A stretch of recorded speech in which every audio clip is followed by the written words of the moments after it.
Hello बच्चों, welcome to Mohan Bharadwaj classes. और आज की इस वीडियो में हम डिस्कस करेंगे क्लास 10 का chapter light reflection and refraction. तो रिफ्लेक्शन वाला पार्ट हमने वो ख़त्म कर दिया था। यहाँ से हम पढ़ेंगे कि रिफ्रैक्शन क्या होता है। तो रिफ्लेक्शन जो हमने पढ़ा था वो उसमें सिंपली क्या पढ़ा था कि कोई भी लाइट है, अगर लाइट की जो रेज है किसी आपकी रिफ्लेक्टिंग सरफेस पर वो आकर इंसिडेंट करती है, तो इंसिडेंट अगर करने के बाद वो क्या हो जाती है, यहाँ से रिफ्लेक्ट हो जाती है। और उसके बाद हमने उसमें मिरर्स पढ़े थे, प्लेन मिरर पढ़े थे, स्फेरिकल मिरर्स पढ़े थे। ये हमारा क्या होता है, reflection of light. Second one क्या होता है कि अगर सपोज कीजिए कि कोई भी एक ऐसी सरफेस है कि लाइट यहाँ पर इंसिडेंट होने के बाद क्या हो रही है, यहाँ पर एब्जॉर्ब हो जाती है, तो उसे बोलते हैं एब्जॉर्वेशन ऑफ लाइट। एक थर्ड कंडीशन क्या होती है कि अगर सपोज कीजिए कि जो हमारा यहाँ पर सरफेस है वो एक ट्रांसपेरेंट सरफेस है, और ट्रांसपेरेंट सरफेस पर अगर आपकी लाइट वो इंसिडेंट हो जाती है, तो इंसिडेंट होने पर क्या होता है कि यहाँ पर वो लाइट इंसिडेंट होने के बाद क्या होती है, इस ट्रांसपेरेंट मीडियम से वो क्या हो जाती है, इसके अंदर रिफ्लेक्टेड हो जाती है। और रिफ्लेक्शन जो होता है इसका, अगर देखें, अगर सपोज कीजिए कि ये वाला हमारा एक यहाँ पर कोई हमने ट्रांसपेरेंट स्लैब ले लिया या ग्लास स्लैब ले लिया, तो हम क्या देखते हैं कि यहाँ पर अगर मैंने ये एक नॉर्मल ड्रॉ करा, तो ये जो इंसिडेंट लाइट है, ये इंसिडेंट लाइट क्या करती है, ये बेंड टुवर्ड द नॉर्मल हो जाती है। क्लियर है। अब ये नॉर्मल की तरफ यहाँ पर झुक जाती है, और इसकी जो डायरेक्शन थी, जिस डायरेक्शन से आ रही है उस डायरेक्शन में न जाकर ये क्या हो जाती है कि बेंड टुवर्ड द नॉर्मल हो जाती है। दैट मीन्स इसकी जो डायरेक्शन है वो चेंज हो जाती है। एक और केस देखें कि अगर सपोज कीजिए कि यही जो लाइट है, ये लाइट यहाँ से क्या है कि अगर ये लाइट इस ग्लास से और एयर में जा रही है, सपोज कीजिए कि ये यहाँ से ग्लास से आई, और ग्लास से ये वाला हमारा ग्लास है, और ये वाले हमारे क्या है, दूसरा जो मीडियम है वो एयर है, तो ये क्या हो जाती है, यहाँ से अगर मैं यहाँ पे एक नॉर्मल ड्रॉ करूँ तो ये आपकी क्या हो जाती है, अवे फ्रॉम द नॉर्मल। ये वाली जो लाइट है, लाइट क्या करेगी, ये किस तरह से बेंड होगी, अवे फ्रॉम द नॉर्मल। तो हमने यहाँ पर दो केसेस देखे कि सपोज करिए कि यहाँ पर ये एयर था और ये हमारा ग्लास था। तो फर्स्ट कंडीशन में क्या हुआ कि बेंड टुवर्ड द नॉर्मल हो गई, और सेकंड केस में क्या हुआ कि ये bend away from the normal हुई। तो ये जो दोनों यहाँ पर केसेस हैं, ये आपके किस में आते हैं, रिफ्रैक्शन ऑफ लाइट में आते हैं। थर्ड केसेस क्या हो सकता है यहाँ पर कि सपोज कीजिए कि ये ट्रांसपेरेंट मीडियम है और ये आपका नॉर्मल है, और नॉर्मल पे ही आपकी पैरेलल टू द नॉर्मल जो हमारी लाइट आती है, तो यहाँ पर भी क्या होता है, उसका रिफ्रैक्शन होता है, बट बेंडिंग ऑफ लाइट यहाँ पर नहीं होती है। तो अगर ये हम यहाँ पर तीनों केसेस की बात करें, तो तीनों ही केसेस हमारे किससे रिलेटेड है, ये रिफ्रैक्शन ऑफ लाइट से रिलेटेड है। तो अगर हम इसके लिए एक इसकी डेफिनेशन देखें, तो डेफिनेशन इसकी क्या होगी, when a light incident on a transparent surface from one medium to another medium, then the direction of the ray is changed. वो क्या हो जाती है, चेंज हो जाती है, और वो लाइट किस तरह से आपकी इस पर इंसिडेंट हो रही है, ओब्लिकली, मतलब किसी भी आपकी एक एंगल पर वो जब यहाँ पर इंसिडेंट हो रही है, तो ही हम देख रहे हैं कि चेंजिंग डायरेक्शन है। तो इस तरह से हम इसकी डेफिनेशन को डिफाइन कर सकते हैं। क्लियर है। तो ये हम जो हमारा बेसिक्स है, वो बेसिक्स इन्हीं तीनों चीज़ों पर है कि लाइट किस तरह से बेंड टुवर्ड्स द नॉर्मल हो जाती है, अवे फ्रॉम द नॉर्मल हो जाती है, और आपकी नॉर्मली ये सीधी आपकी चली जाती है। तो इस चीज़ को हम यहाँ पर थोड़ा स्पेसिफाइड वे में पढ़ते हैं। आइए चलते हैं, समझते हैं कि किस तरह से हमारा जो रिफ्रैक्शन ऑफ लाइट है वो अकर होता है। अब देखिए, ये जो हमारा हमने यहाँ पर बनाया कि ये यहाँ पर एक ट्रांसपेरेंट मीडिया है, सपोज कीजिए कि ये ग्लास स्लैब है, और लाइट क्या होती है, यहाँ पर ये इंसिडेंट हुई किसी भी एक एंगल पर, और एंगल पर इंसिडेंट होने के बाद यहाँ पर मैंने क्या करा, एक नॉर्मल बना लिया, और ये जो आपका पहला जो मीडियम है ये है यहाँ पर एयर। और दूसरा मीडियम है यहाँ पर ग्लास। ठीक है, तो ये जो एयर है, ये वाला जो मीडियम है, ये हम क्या देखते हैं कि ये लाइट कैसे हो जाती है, टुवर्ड्स द नॉर्मल यहाँ पर बेंड हो जाती है, टुवर्ड्स द नॉर्मल ये लाइट बेंड हो जाती है। अब ये वाली जो लाइट है वो कहलाती है यहाँ पर इंसिडेंट लाइट, और ये वाली जो लाइट है वो कहलाती है यहाँ पर रिफ्लेक्टेड लाइट। क्लियर है, ये वाली जो लाइट है। अब इसका जो एंगल है ये कहलाता है एंगल ऑफ इंसिडेंस, जो हम इस नॉर्मल से मेजर करते हैं।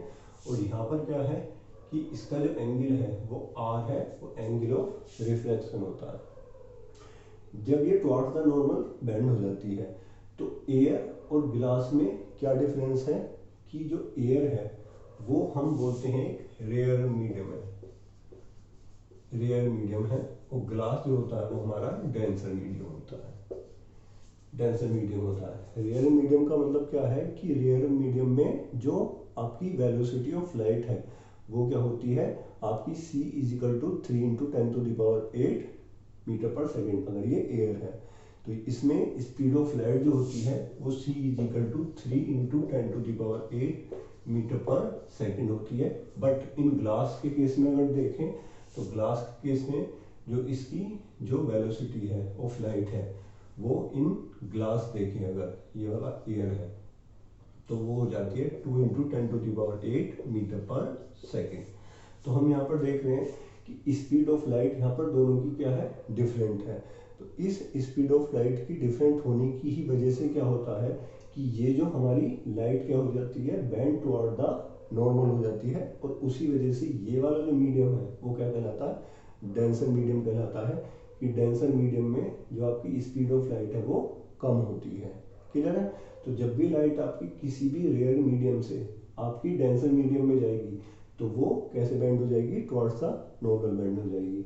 अब जस्ट इसका एक ऑपोजिट केस ले लेते हैं कि अगर सपोज कीजिए कि ये हम यहाँ पर एक केस ऐसा लें कि यहाँ पर हमने एक ग्लास स्लैब लिया और ग्लास स्लैब से कोई भी यहाँ से लाइट यहाँ पर आ रही है, ये हमारा हमें पता है कैसा है, ये डेंसर मीडियम है, डेंसर मीडियम है। और डेंसर मीडियम से जैसे ही हमने यहाँ पर नॉर्मल खींचा तो ये आपकी लाइट क्या हो जाती है, अवे फ्रॉम द नॉर्मल ये बेंड हो जाती है। तो इस कंडीशन में अगर देखें तो हम देखेंगे कि एंगल ऑफ इंसिडेंस जो होता है वो एंगल ऑफ इंसिडेंस जो होता है वो बड़ा होता है किससे, एंगल ऑफ आपका रिफ्रैक्शन से।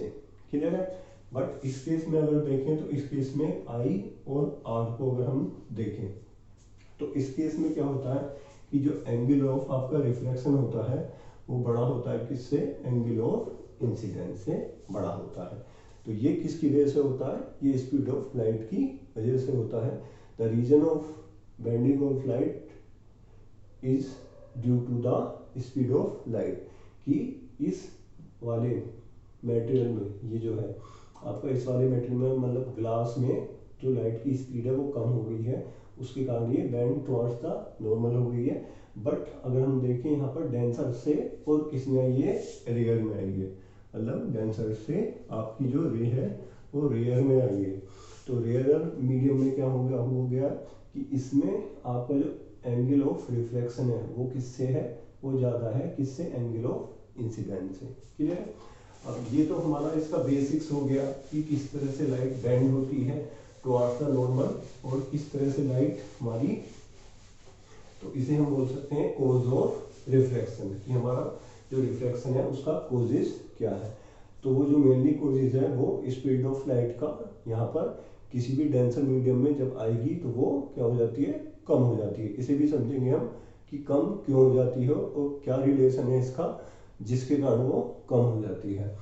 तो हमने पढ़ा यहाँ पर रिफ्रैक्शन ऑफ लाइट का जो भी हमारा यहाँ पर डेफिनेशन था, और ये जो हमने जस्ट पढ़ा है वो पढ़ा है कोज ऑफ रिफ्रैक्शन की, इसकी कोज क्या है कि due to the speed of light, की changing of speed of light से ये क्या हो रहा है, यहाँ पर आपकी जो रिफ्रैक्शन को शो कर रहा है आपकी स्पीड ऑफ लाइट के कम और ज़्यादा होने की वजह से। अब थर्ड वन क्या है, अगर हम इसके एग्जांपल्स देखें, अगर हम इसके एग्जांपल्स की बात करें तो हम डेली लाइफ में इसमें बहुत सारे एग्जांपल्स हैं जो देखते हैं। वो एग्जांपल्स कौन कौन से होते हैं, वो एग्जांपल्स अगर फर्स्ट बात करें तो सपोज कीजिए कि हमने क्या लिया, एक बीकर ले लिया और इस बीकर में इसे किसे कर दिया, वाटर से फिल्ड कर दिया। अब यहाँ पर क्या है, एयर है और यहाँ पर क्या है, ये वाटर है। अगर सपोज कीजिए कि हम क्या करते हैं यहाँ पर कि अगर किसी भी पेंसिल को हम यहाँ पर डिप करते हैं, तो पेंसिल को अगर डिप करते हैं तो आप देखेंगे कि वो क्या होती है कि इस वाटर के अंदर यहाँ पर तो आपको सीधी नजर आएगी, बट वो आपको बैंड नजर आएगी किसके अंदर, यहाँ पर वाटर के अंदर वो बैंड आपको नजर आएगी। तो this is an example of refraction. दूसरा अगर हम यहाँ पर एग्जाम्पल लें तो दूसरे एग्जाम्पल की बात करें तो सपोज कीजिए कि यहाँ पर क्या है, यही आपने अगर वाटर लिया और इसी वाटर को आपने क्या करा, यहाँ पर एक शीट ऑफ पेपर है और शीट ऑफ पेपर पे यहाँ पे लिखा हुआ है ए बी और सी। तो जैसे ही आप इस वाटर को इसके ऊपर रखेंगे तो ये जो आपको वर्ड्स हैं वो पहले से बड़े दिखाई देंगे, क्लियर है, ये आपको पहले से बड़े दिखाई देंगे। तो दैट मीन्स क्या हुआ कि उसकी जो इमेज है यहाँ पर वो क्या हो गई, चेंज हो गई है। ये भी फिनोमेना किससे रिप्रेजेंट करता है कि अगर हम देख कहाँ से रहे हैं, हम इसे वाटर से देख रहे हैं और ये हमारा एयर में है, तो ये देखने पर क्या हुआ है, उसका रिफ्लेक्शन ऑफ लाइट हुई है, उसकी कुछ ना कुछ इमेज बनी है जो पहले से आपकी बड़ी बनी है। तो ये भी हमारा किसका फिनोमेना है, ये हमारा रिफ्लेक्शन ऑफ लाइट का फिनोमेना है। तो ये कुछ कुछ हमारे सिंपल फिनोमेना है जो हम अपनी डेली लाइफ में देखते हैं और इसे घर पर ही आप क्या कर सकते हैं, इनको आप चेक कर सकते हैं, ठीक है, प्रैक्टिकली आप देख सकते हैं। ये हो गया हमारा एग्जाम्पल्स ऑफ आपका लाइट हो गया। अब बात करते हैं कि इसमें अगर सपोज कीजिए कि कोई अगर लाइट बीम किसी एक ग्लास स्लैब पर यहाँ पर इंसिडेंट करती है, तो उस केस में हमारा क्या होता है कि अगर लाइट इंसिडेंट होने ग्लास स्लैब, अब सपोज कीजिए कि ये मैंने यहाँ पर एक ग्लास स्लैब ले लिया और थोड़ा बड़ा बना लिया इसे समझने के लिए। अब कोई भी यहाँ पर अगर लाइट इंसिडेंट है उसे डिफरेंट कलर से बना देता हूँ कि ये लाइट ऑफ इंसिडेंट यहाँ पर हुई इस तरह से, ठीक है। अब ये सपोज करो जी, पहला मीडियम क्या है, यहाँ पर एयर है, ये क्या है यहाँ पर दूसरा मीडियम, यहाँ पे ग्लास है और फिर से यहाँ पर क्या है, ये एयर है, क्लियर है। तो इसके बाद क्या होगा कि जो लाइट होगी ये हमें पता है कि रेयर से डेंसर में जा रही है, तो डेंसर में जाने के बाद अगर सपोज करो कि मैं इसका यहाँ पर क्या करूँ, एक यहाँ पर मैंने इसका नॉर्मल बना लिया, तो ये क्या होगी, बैंड हो जाएगी टुवर्ड्स द नॉर्मल, और बैंड होने के बाद ये आपकी यहाँ पर मिल जाएगी। अब सपोज कीजिए कि ये वाला जो एंगल हो गया वो आई हो गया एंगल ऑफ इंसिडेंट, ये वाला हो गया हमारा एंगल ऑफ रिफ्रैक्शन। तो एक्चुअल में जो लाइट थी वो कहाँ से जानी चाहिए थी, एक्चुअल में लाइट यहाँ पर यहाँ से जानी चाहिए थी, बट वो जो लाइट है वो यहाँ से न जाकर क्या हुई, बैंड हो गई। वो किस कारण कि जो हमारा ग्लास है वो कैसा है, हमारा डेंसर मीडियम है, वो ये हमारा कैसा मीडियम है, रेयर मीडियम है, क्लियर है, इसी वजह से वो यहाँ पर बैंड होगी। अब वो क्या है कि वो जो लाइट है जब यहाँ पर इंसिडेंट करेगी तो यहाँ पर इंसिडेंट के बाद ये वाला डेंसर है, अब डेंसर से किस में जाएगी, वो फिर से रेयर में जाएगी, तो उसके बाद क्या होगी, ये लाइट फिर से यहाँ से क्या होगी, इस तरह से आपकी इंसिडेंट हो जाएगी अवे फ्रॉम द नॉर्मल, जो कि आपका जो नॉर्मल है ये मैंने मान लिया यहाँ पर n1 है और नॉर्मल यहाँ पर ये वाला n2 है। तो ये जो लाइट का दो बार यहाँ पर रिफ्लेक्शन होता है, फर्स्ट वन यहाँ पर और सेकंड वन यहाँ पर। तो ये वाले अगर इस केस में देखें तो ये वाला जो एंगल है इसे मैं कहता हूँ एंगल ऑफ इमर्जेंस, क्लियर है। इसके कारण क्या हुआ है कि ये जो आपकी जो लाइट है वो क्या हो गई है, यहाँ पर क्या है, आपकी लाइट फिर से यहाँ पर रिफ्लेक्ट हो गई है, ठीक है, रिफ्लेक्शन हुआ है लाइट का। अब हम देखते हैं कि एंगल ऑफ इमर्जेंट है, ये वाला जो अगर देखें ग्लास स्लैब, ये पी क्यू और आपका आर एस है, क्लियर है, टू टाइम्स इसका, एक तो यहाँ पर ओ पर और यहाँ पर देखें तो आपका ओ डैश पर, यहाँ पर इसका टू टाइम्स क्या हुआ है, रिफ्लेक्शन हुआ है लाइट का, क्लियर है। अब इससे हम क्या समझते हैं यहाँ पर, इससे हम ये देखते हैं कि लाइट एक्चुअली जाना तो यहाँ से था उसे, बट वो बैंड हो गई, बैंड होने के बाद फिर से क्या हुआ, फिर से उसके बाद उसका फर्दर रिफ्लेक्शन हुआ और फिर से वो क्या होगी, पैरेलल होगी इस पहली वाली लाइन के। अब अगर इन दोनों के बीच को डिफरेंस को अगर देखें कि अगर ये जो परपेंडिकुलर हमारा यहाँ पर डिस्टेंस है, इसे हम बोलते हैं यहाँ पर लेटरल, आपका lateral displacement.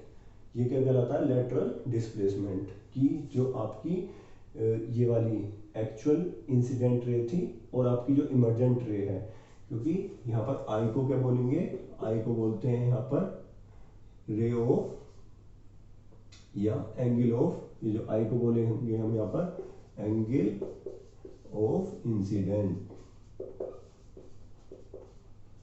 Angle of incidence. R को क्या बोलेंगे, एंगल ऑफ यहाँ पर रिफ्लेक्शन, और ई को क्या बोलेंगे यहाँ पर एंगल ऑफ इमर्जेंट, इमर्जेंट बोलेंगे। क्लियर है। इस केस में होता क्या है कि जो आपका एंगल ऑफ इंसिडेंट होता है वो एंगल ऑफ आपका जो इमर्जेंट होता है वो इसके इक्वल होता है।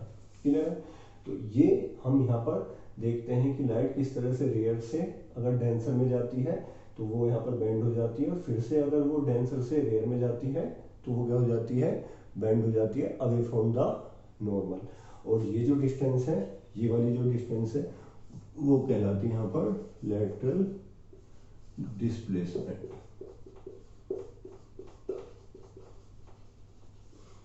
लेटरल डिस्प्लेसमेंट यहाँ पर कहलाती है। ये एक ग्लास स्लैब हमने लिया है, तो यही हमारा क्या है, रिफ्लेक्शन थ्रू ग्लास स्लैब। अब इसे पढ़ने के बाद क्या है, यहाँ पर हम दो चीजें पढ़ते हैं। हम यहाँ पर पढ़ते हैं कि जैसे हमने पढ़े थे लॉ ऑफ रिफ्लेक्शन, इसी तरह से हम यहाँ पर पढ़ेंगे लॉ ऑफ रिफ्रैक्शन। तो सेकंड थिंग जो हम पढ़ेंगे, लॉ ऑफ आपके रिफ्रैक्शन क्या होते हैं। लॉ ऑफ रिफ्रैक्शन जो होते हैं हमारे दो होते हैं। पहला फर्स्ट क्या होता है हमारा कि जो आपका इंसिडेंट, जो आपकी रे है, ये वाली कौन सी होती है हमारी इंसिडेंट रे, ये वाली कौन सी हमारी इंसिडेंट रे, ठीक है। ये वाली कौन सी हमारी रिफ्लेक्टेड रे, रिफ्लेक्टेड रे, और ये क्या है हमारा यहाँ पर नॉर्मल, ठीक है। इसको भी लिख देते हैं, ये जो यहाँ पर है इसे बोलते हैं हम इमर्जेंट रे, इमर्जेंट रे। तो जो फर्स्ट लॉ ऑफ रिफ्रैक्शन है, यहाँ पर एक करके लिखा है मैंने, वो क्या कहता है कि जो आपका इंसिडेंट रे है और जो आपकी रिफ्लेक्टेड रे है वो नॉर्मल है, वो इस पूरे ट्रांसपेरेंट मीडिया में या इस इंटरफेस में अगर देखें तो वो क्या होती है, इन सेम प्लेन होती है। क्लियर है कि जो आपकी इंसिडेंट रे है, इंसिडेंट रे, ठीक है, सेकेंड वन आपकी रिफ्लेक्टेड रे, रिफ्लेक्टेड रे, और थर्ड वन आपका जो नॉर्मल है वो आपका सेम इंटरफेस में, सेम इंटरफेस में वो आपके क्या होते हैं, इन सेम प्लेन होते हैं, इन सेम प्लेन। क्लियर है। This is called our first law of refraction. अगर सेकंड लॉ की बात करें तो सेकंड लॉ की अगर बात करें तो सेकंड लॉ क्या होता है, बी, उसे बोलते हैं Snell's law. Snell's law, Snell's law में क्या बताता है, स्नेल्स लॉ में क्या बताता है कि ये जो हमारी लाइट, इंसिडेंट लाइट जो है, इसका जो एंगल है और जो आपकी रिफ्लेक्टेड लाइट है इसका जो एंगल है, इन दोनों का जो रेशो है वो क्या होता है, कांस्टेंट होता है। कि sine of i upon sine of r वो क्या होता है यहाँ पर, कांस्टेंट होता है, और उस कांस्टेंट को बोलते हैं हम रिफ्रैक्टिव इंडेक्स। रिफ्रैक्टिव इंडेक्स को या तो हम म्यू से रिप्रेजेंट करते हैं या हम एन से रिप्रेजेंट करते हैं। क्लियर है। तो ये जो हमारा यहाँ पर रिफ्रैक्टिव इंडेक्स है इसे क्या बोलते हैं हम, रिफ्रैक्टिव इंडेक्स, रिफ्रैक्टिव इंडेक्स बोलते हैं इसको, ठीक है।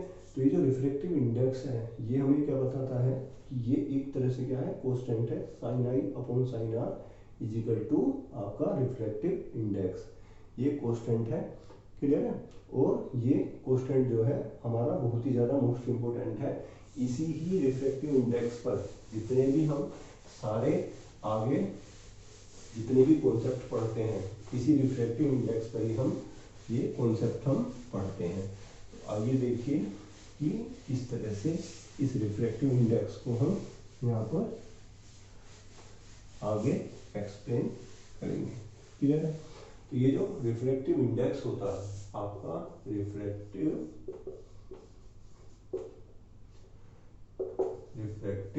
इंडेक्स,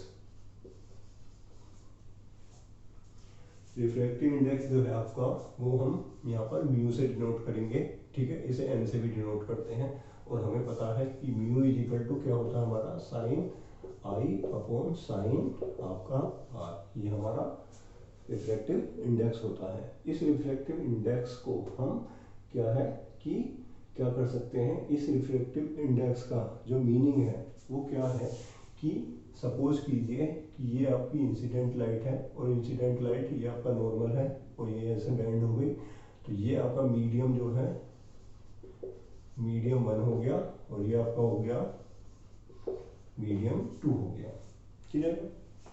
ये जो मीडियम 1 है इसका जो रिफ्रैक्टिव इंडेक्स होगा वो μ1 होगा और इसका जो रिफ्रैक्टिव इंडेक्स होगा वो μ2 होगा। दोनों का अलग अलग होगा क्योंकि ये अलग मीडियम है और ये अलग मीडियम है, क्योंकि ये लाइट क्या हो गई है यहाँ पर बेंड हो गई है, दैट मीन्स इसका जो मीडियम है वो अलग हो गया है। तो ये अगर सपोज कीजिए यहाँ पर μ1 है और ये सपोज कीजिए μ2 है, तो अगर हम देखें इसे तो हम लिखते हैं 1 μ2 इज इक्वल टू μ2 अपॉन यहाँ पर μ1, कि ये जो हमारा रिफ्रैक्टिव इंडेक्स है ये सेकंड मीडियम का फर्स्ट के रेस्पेक्ट में आपका ये जो है सेकंड मीडियम का फर्स्ट मीडियम के रेस्पेक्ट में ये एक तरह से क्या दिखा रहा, रेशो दिखा रहा है। यहाँ पर सेकंड मीडियम का फर्स्ट मीडियम के रेस्पेक्ट में एक रेशो दिखा रहा और 1 μ2 इसे पढ़ेंगे इसी तरह से कि ये वाला जो इसके आपके यहाँ पर राइट साइड में होगा इसके रेस्पेक्ट में इस मीडियम का, क्लियर है, कि आपका फर्स्ट के रेस्पेक्ट में सेकंड मीडियम का, इस तरह से पढ़ेंगे, क्लियर है।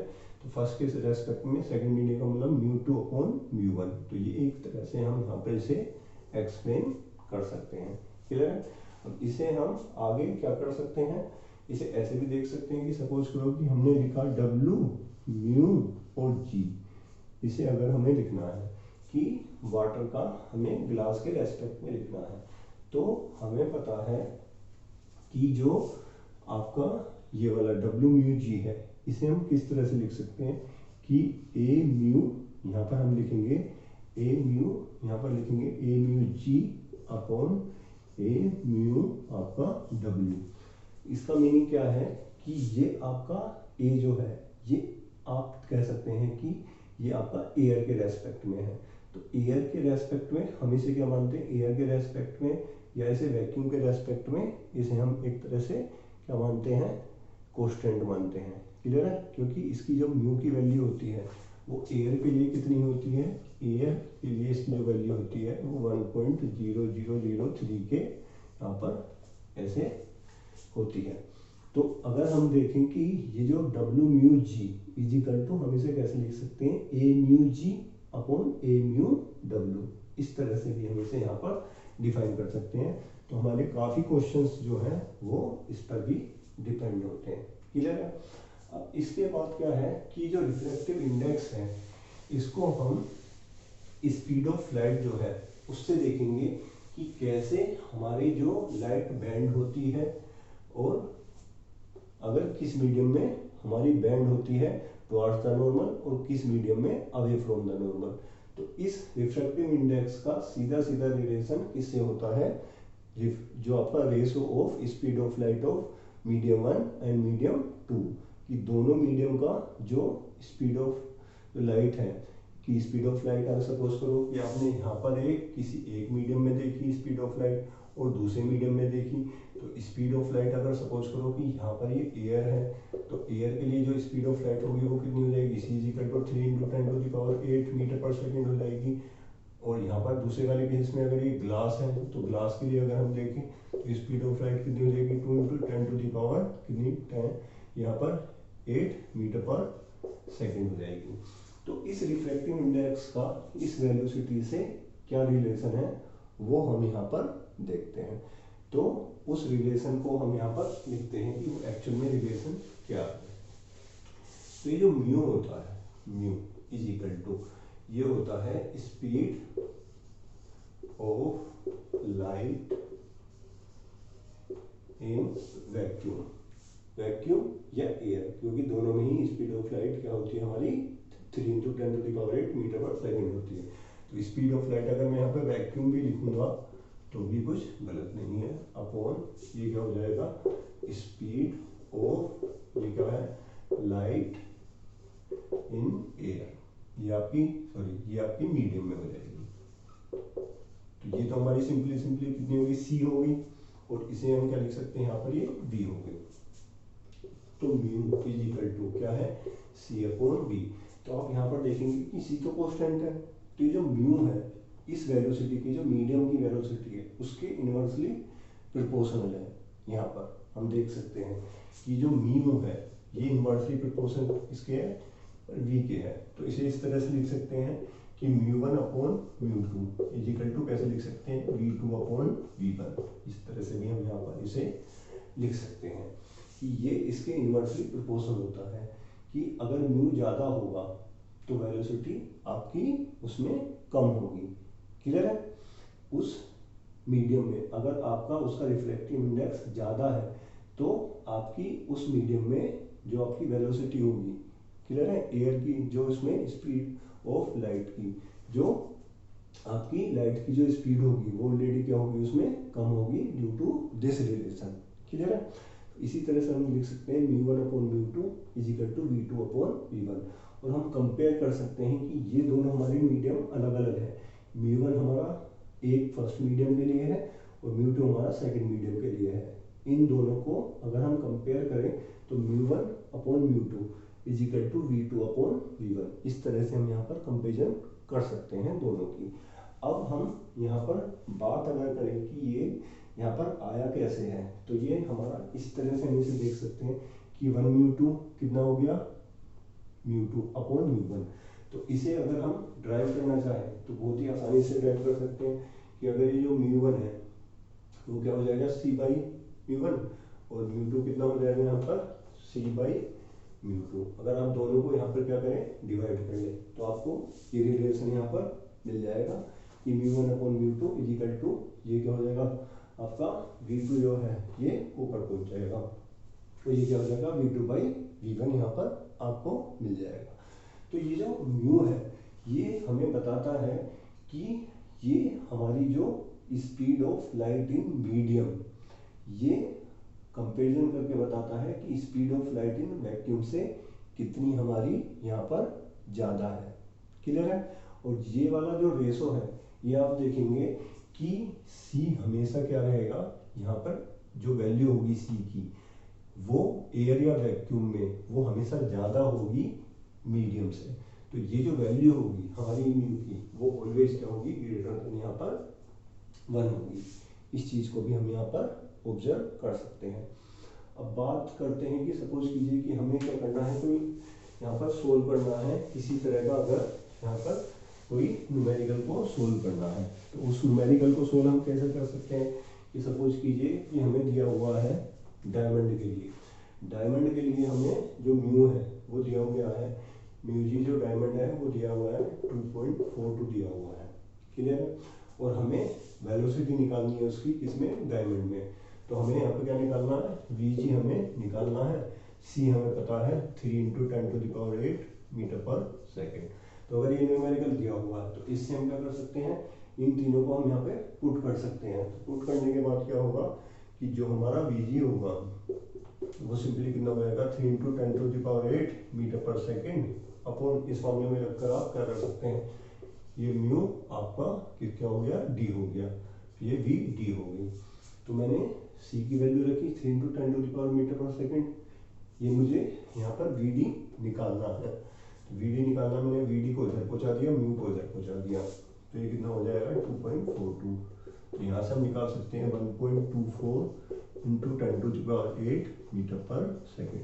तो ये जो वैल्यू है हम यहाँ पर इसकी निकाल सकते हैं, वेलोसिटी जो आपकी लाइट की वेलोसिटी डायमंड में कितनी होगी, 1.24 × 10⁸ मीटर पर सेकेंड होगी। तो ये चीज़ हम यहाँ से चेक कर सकते हैं। तो आज की इस वीडियो में हमने रिफ्रैक्शन ऑफ लाइट को क्लियर करा है और जो हमारा रिफ्रैक्टिव इंडेक्स है उसे क्लियर करा है। इससे जो नेक्स्ट लेक्चर में जो हम क्लियर करेंगे वो क्लियर करेंगे हम यहाँ पर कि लेंसेज क्या होते हैं और जो हमारे लेंसेज हैं उनसे हमारी जो इमेज है वो किस तरह से बनती है। तो इस चीज़ को हम यहाँ पर देख सकते हैं।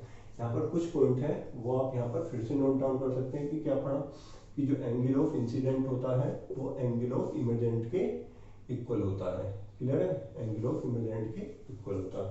दूसरी चीज़ क्या पढ़ी हमने कि जो म्यू होगा डायमंड का वो हमेशा किससे ग्रेटर देन होगा, आपके म्यू ऑफ एयर से। ठीक है, यहाँ पर ये डायमंड लिख सकते हैं। क्लियर है। तीसरी चीज़ क्या पढ़ी कि अगर कोई भी रिफ्लेक्शन हो रहा है यहाँ पर नॉर्मल टू द, अगर कोई भी इंसिडेंट रे आ रही है नॉर्मल टू द सरफेस और उसका क्या है यहाँ पर, आप वो नॉर्मल टू द सरफेस आ रही है, कोई भी आपकी इंसिडेंट रे अगर आ रही है तो उसका रिफ्लेक्शन होगा, बट वो ऐसे सीधी की सीधी वो नॉर्मल से ही चली जाएगी, रिफ्लेक्शन जरूर होगा। फोर्थ पॉइंट हमने क्या पढ़ा यहाँ पर कि जो आपका म्यू है, म्यू क्या हो जाएगा, C/V हो जाएगा। क्लियर, ये आपका म्यू इक्वल टू C/V। तो यहाँ पर अगर आप ग्लास का निकालना चाहते हैं तो सिंपली आप ये जो वेलोसिटी है वो ग्लास की यहाँ पर रख सकते हैं और यहाँ से ही जैसे मैंने डायमंड की वैल्यू निकाली है वो हम यहाँ से निकाल सकते हैं। उसके बाद हमने क्या पढ़ा यहाँ पर फिफ्थ पॉइंट कि जो हमारी ये जो म्यू है ये इनवर्सली प्रोपोर्शनल टू किसकी होती है, V। ये हम देखें कि जिसका रिफ्लेक्टिव इंडेक्स ज़्यादा होगा उसकी जो वेलोसिटी होगी उसमें उस मटेरियल में लाइट की उतनी ही वो कम होगी, क्योंकि दोनों के दोनों इनवर्सली प्रोपोर्शनल है। 6 पॉइंट में हमने क्या पढ़ा कि जो म्यू होता है वो एयर का वो सबसे ज़्यादा होता है, सॉरी सबसे कम होता है, और म्यू जो होता है डायमंड का वो सबसे कम होता है। ठीक है, ये समथिंग 1.0003 होता है और ये क्या होता है आपका, ये 2.42 होता है। क्लियर है, ये चीज़ पड़ी। अगर 7 पॉइंट अगर हम देखें तो 7th पॉइंट पर हम ये देखेंगे कि जो रिफ्रैक्टिव इंडेक्स है ये क्या है, या अगर रिफ्रैक्टिव इंडेक्स की बात करें कि अगर लाइट हमारी डेंसर से या आपकी रेयर से और डेंसर में जाएगी तो वो हमेशा क्या होगी, टुवर्ड्स द नॉर्मल वो बेंड हो जाएगी। क्लियर है, ये हमारा क्या हो गया रेयर, ये हमारा क्या हो गया डेंसर। सेकंड में अगर हम देखें कि अगर ये डेंसर से किस में जाएगी, रेयर में जाएगी, ये हमारा डेंसर हो गया और ये हमारा रेयर हो गया। तो डेंसर से रेयर में जाएगी तो वो आपकी किधर की तरफ को बैंड हो जाएगी, आपकी वो नॉर्मल की तरफ ही बैंड हो जाएगी। अगर 8 पॉइंट देखें, 8 पॉइंट देखें तो जो हमारा लेटरल जो डिस्प्लेसमेंट होता है कि जो हमारी रे एक्चुअल रे आ रही है और जो हमारी इमर्जेंट रे है दोनों के बीच की जो डिस्टेंस है उसे ही हम क्या बोलते हैं, लेटरल डिस्प्लेसमेंट बोलते हैं, लेटरल डिस्प्लेसमेंट बोलते हैं। तो इसी तरह से क्या है कि ये सारे के सारे जितने भी पॉइंट हैं वो हम यहाँ पर क्लियर करे हैं। उसके बाद जो लॉ ऑफ रिफ्लेक्शन है उसे मत भूल जाइए कि जो हमारे लॉ ऑफ रिफ्लेक्शन है वो जरूरी है कि इंसिडेंट रे, रिफ्लेक्टेड रे और आपकी जो नॉर्मल है वो आपके सेम प्लेन में रहते हैं अगर वो एक सेम इंटरफेस में है। ठीक है, ये हमारा फर्स्ट लॉ होता है किसमें, लॉ ऑफ रिफ्रैक्शन में। और सेकंड लॉ क्या होता है इसमें, आपका स्नेल्स लॉ। स्नेल्स लॉ हमने पढ़ लिया है।